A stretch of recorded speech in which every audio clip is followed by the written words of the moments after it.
Okay, hi guys, hari ni kita ada di Fengsi Syekh Ismail Shah Alam, ada sebuah Honda City Okay, so owner datang dekat sini, dia upgrade dia punya orang kata speaker. Okay, so ini adalah original punya speaker. Korang nampak kat sini, orang kata dah lusuh, dah barai lah. And then dia punya watt pun kita boleh tengok kat sini, orang kata 20 watt saja. Alright, so ini untuk dia punya kedap udara pun orang kata dah barai, dah reput. Okay, so dia pilih Carrozzeria punya 2-way depan belakang. Okay, korang boleh nampak kat sini, sangat-sangat cantik and then premium dia punya tu solid. Dia punya main lamp pun orang kata besar, sampai 380 watt. Okey, korang bayangkan kalau darab dengan 4, korang komen berapa dia punya watt total semua. Okey, so sekarang kita punya technician dah siap buka semua.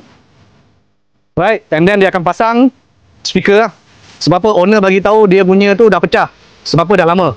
Alright, so korang yang nak pasang speaker ataupun apa-apa saja berkenaan aksesori, boleh hadir di Fengsi Syekh Ismail Shah Alam. Kita akan buat yang terbaik. Tapi korang jangan lupa follow, like, share untuk konten yang seterusnya. Okay? Ngam.